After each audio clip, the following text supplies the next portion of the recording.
Kallum Watkins of the Leeds Rhinos has agreed to join the Gold Coast Titans in the NRL on July 1st, which means he has 2 games left as a Leeds Rhinos player.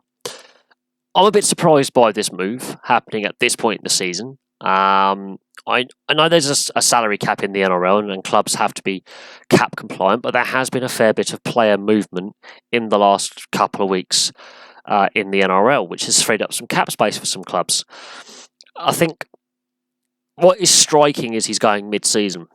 The last English player I can remember moving to the NRL mid-season was Zach Hardacre, and that did not go very well.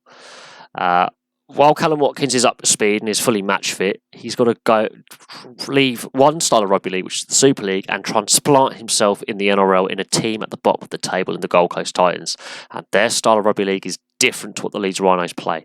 Now, the Leeds Rhinos haven't had the best of seasons, but they've won more games than the Gold Coast Titans. And relegation is a different concept because the NRL doesn't have it. And that kind of battle is a different type of pressure. Now, he will add centre depth to the Titans. Absolutely. He will improve that side. But he's having to be transplanted mid-season into a team that is low on confidence, that is misfiring, is not getting wins, and is losing games it shouldn't lose. And he's got to hit the ground running. They're going to expect him to play within a week or so of arriving. I think they would have a few training sessions with him, get him used to his teammates, and then they're going to expect him to play. It's going to be interesting to see how he adapts to life in Australia. It would have been better if he had gone in the off-season, at the end of last season with Ryan Hall to the NRL, or at the end of this season, because it would have given him an off-season to adapt to Australian conditions, because it's generally warmer in Australia and drier. It would have given him a chance to adapt to the conditions, the playing style, and his teammates, and have more time to acclimatise himself to the style of rugby league and to his squad mates. It's going to be interesting to see how, he is a professional, he's a true professional. It's going to be interesting to see how much impact positively he can have on the Titans. And also, it's going to be interesting to see how Leeds respond to losing their captain, because they've lost a lot of leaders at that club and they are struggling at the wrong end of the Super League in a rebuilding period for the club.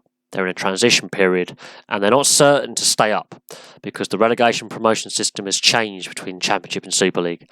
And it's going to be really interesting to see how him leaving the Leeds Rhinos will affect them on and off the field, and how his input into the Gold Coast Titans will affect them on the field in a positive way and off the field in a positive way.